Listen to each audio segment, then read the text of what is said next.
Here's a request that came in the comments section saying, in one of your videos you told us that when we paint, we can use a four color scheme for achieving color harmony, especially for our realistic paintings. I learned how to use all those schemes except the Triad. And this person said, then would you please show us a way to use a Triad scheme? And this person's talking about the Triad color scheme. And that may be a little surprising.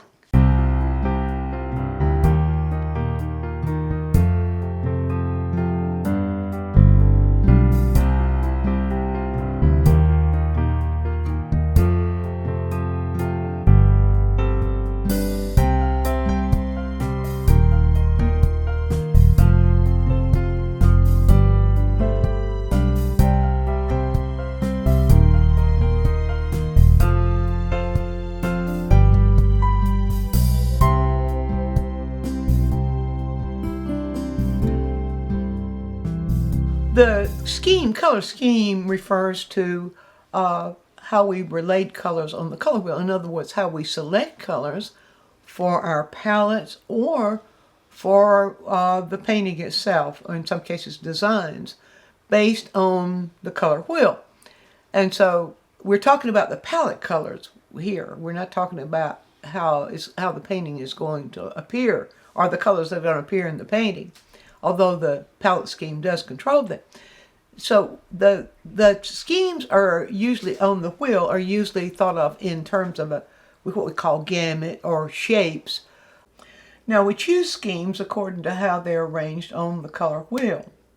So, and that is those choices are made by the relationship of the colors on the color wheel.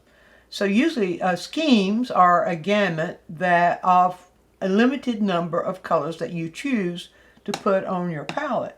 For example, if we have a complementary scheme, that's two colors, usually two colors, and they're opposite each other on the color wheel. If we have a triad scheme, that's three colors, so it would be three colors that have a relationship on the wheel. The tetrad is four colors, and that usually is where it ends. After four colors, that no longer ends up being a scheme that can give you color harmony. Now, what that means is that you find that relationship on the color wheel, and then you choose the colors for your palette based on that. Now, here's how that works. The triad is any three colors on the wheel that have a triad or a triangular relationship. Now, all right, so something we call an equidistant triad is three colors on the color wheel that have the same number of colors between them. So, for example, the primary colors. You see yellow here, red here, and blue here. Then you can see 1, 2, 3 colors between every one of these. 1, 2, 3 between yellow, red, and blue. That means they are equidistant. Any set of any three colors on the wheel that are equidistant can be triad. So it doesn't have to just be primary. That selection can be any three of those colors.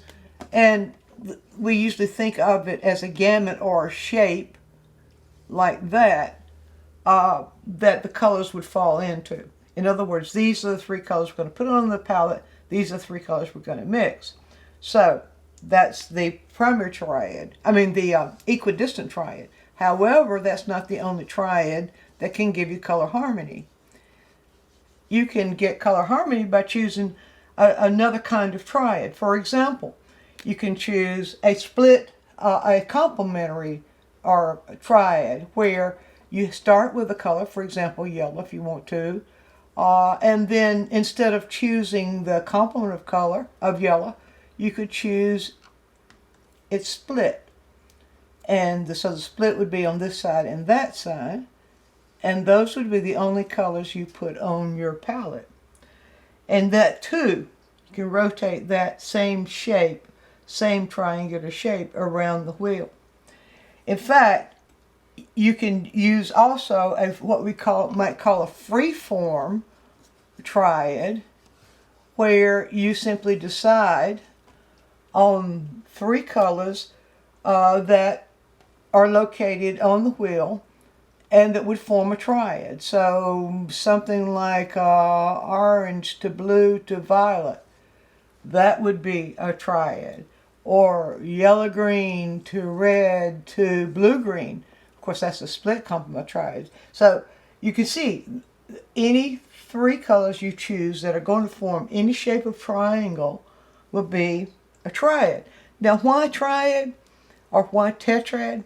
Because if you limit your palette to those three colors, you come, well, you say you have a 99% chance of getting harmony, color harmony in your paintings. Now, let me show you an example of how that works. We can take away these. Let's just choose three colors on the wheel. And for fun, let's make it colors that you wouldn't know. Instead of a primary triad, like, would be the Temptation. Let's say, okay, we'll start out with, oh, by the way, those three colors, and then plus white. We always need white in the mixture because we need that ability to control value as well.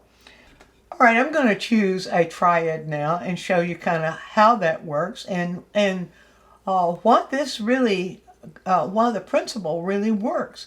So let's just build a triad based on yellow. Now, usually when you're building a triad, you build it based on a single hue.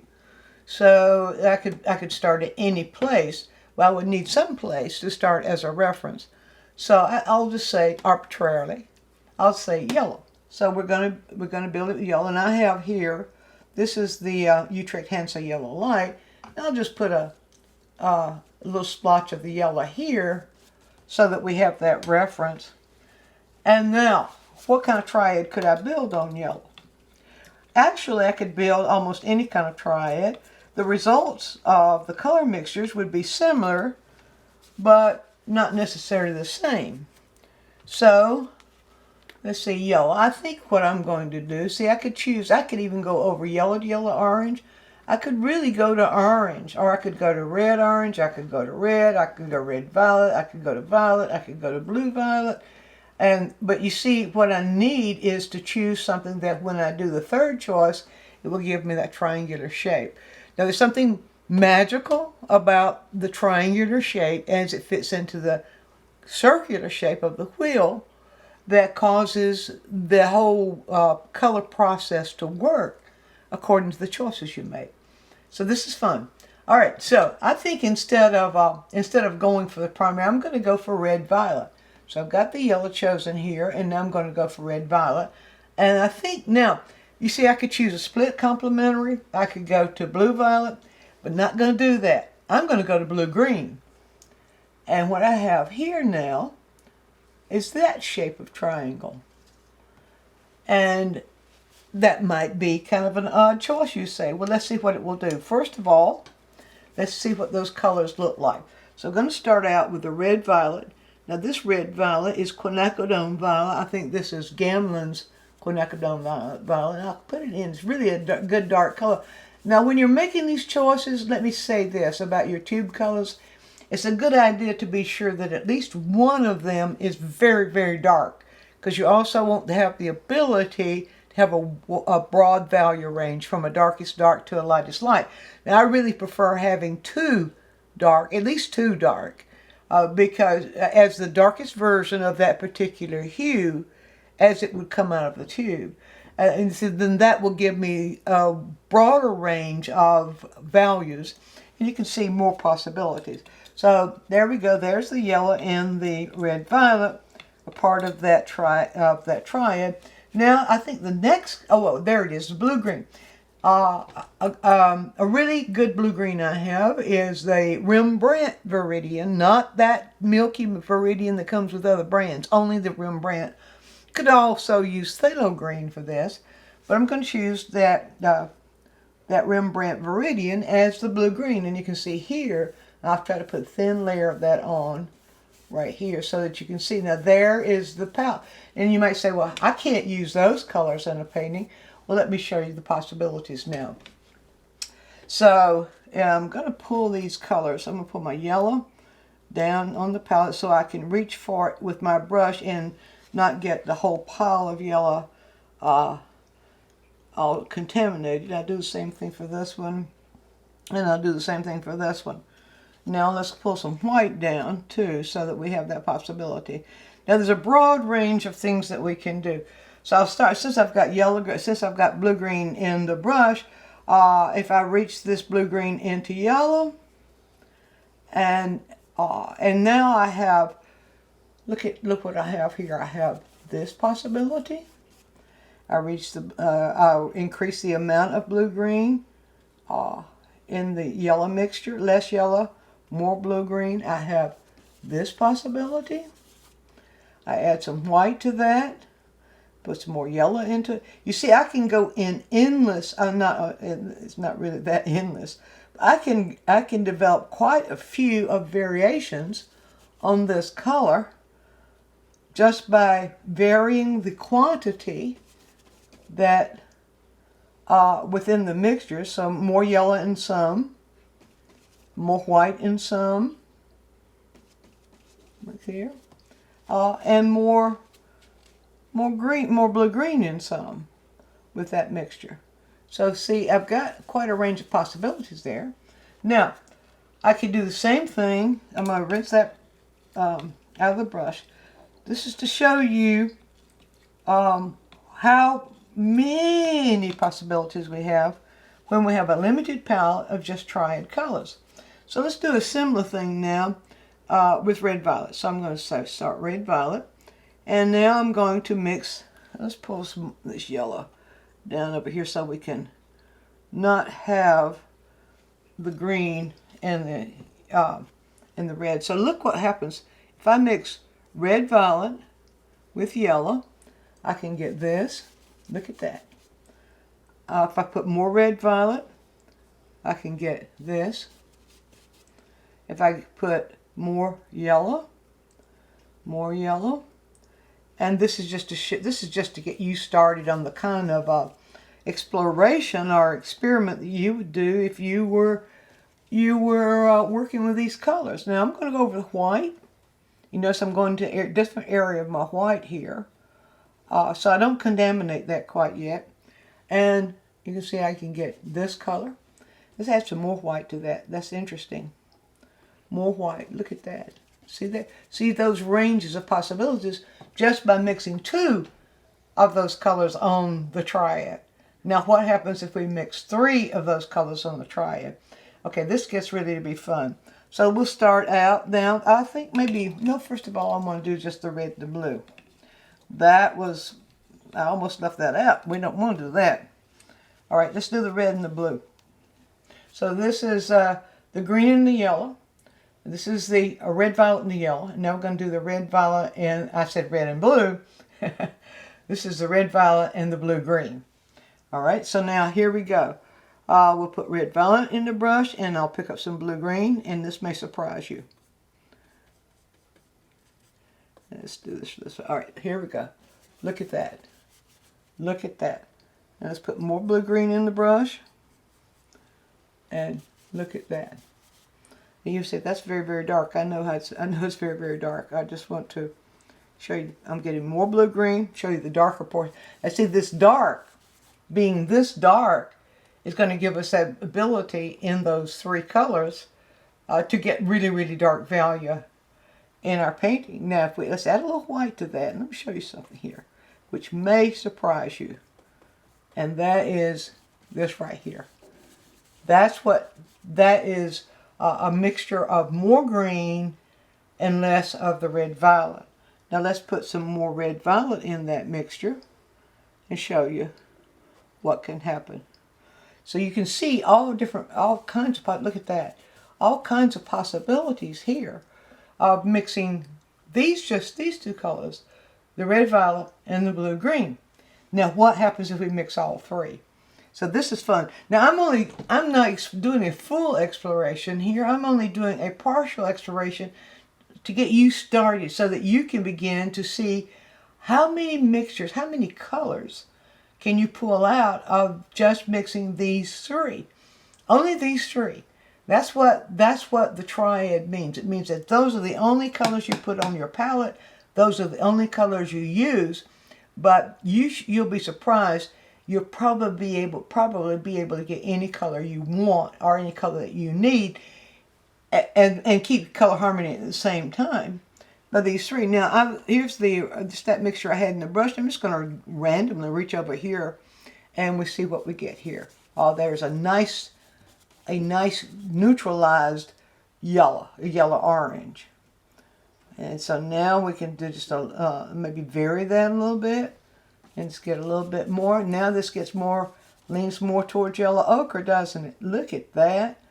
And we add a little bit more of the yellow to it, and there we go. We're getting closer and closer to yellow ochre. I'm going to pull a little bit more of that red violet in there, and lo and behold, we have created yellow ochre. Now let's see other possibilities. And I want to go into the green possibilities, and I want to go into the red possibilities, and then I'm going to leave it to you. Get you started, because if you keep exploring different proportions of these three colors mixed to each other and different proportions of white, you'll be surprised at what you have available here just in these three colors. And that is true no matter what triangle you choose. You can choose any triangular relationship on the wheel of Triad, and that's going to happen. You're going to be surprised at just what you can get. So we'll go just a little bit further here. Now, what I want to do is to mix these three with I want to put an emphasis on red here. I put a little bit of green in it. Emphasis on red. I'm going to reach into the yellow right here. And let's see what we get. There we get kind of a darker version. In other words, we're getting closer to a burnt umber right here, which is where I was headed. There we go. There we get close to a burnt umber. And you see, add a little bit more yellow to that. Get up in here. A little bit more yellow to that. And we should be able to get something close to a burnt sienna. Let's see if we got that yet. Not quite. Need a little bit more of the red. Let's pull the red over here. And a little bit more of the yellow. I'm about to lose the purity of my yellow. It's all right, as long as I don't get all this all yellowified, I'll be fine. Put a little bit more of that green in there. Just trying to aim towards, there we go, that's close to burnt sienna. So you can see all kinds of earth colors are possible there. All right, so we can just continue to explore that. Just opening that door for you to go through. Now let's see, I want one other exploration. I want to show you the variations in green you can get.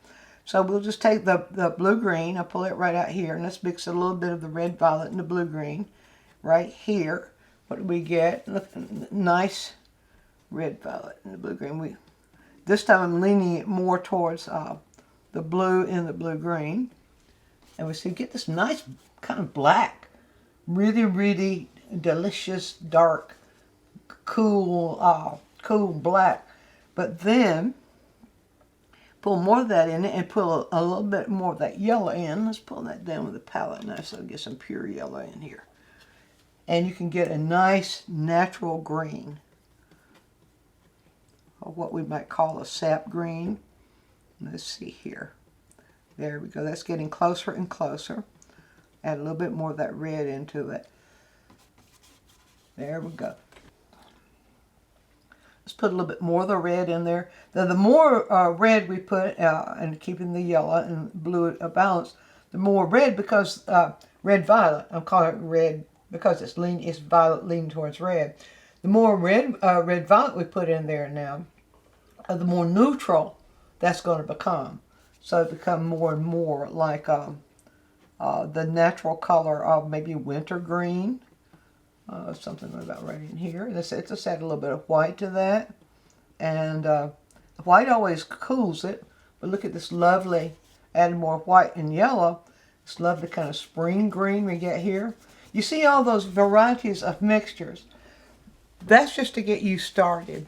So you could choose any three. This is a wonderful winter project, but it's good for any time of the year, where you can choose any triad of colors, use your color wheel to decide, and use only those colors, and then try to create an entire painting where you're using all those colors, you most likely are going to have a painting with harmonious colors.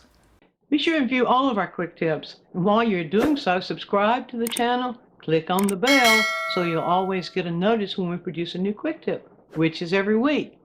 And if you have a question, leave it in the comments section and we'll make a quick tip for you. Also, take a trip over to DianeMize.com where I have full-length lessons, downloads, DVDs, lots of other stuff there, some free stuff for you. And while you're there, you can subscribe to the newsletter, and that way you'll always be informed every time we do something new.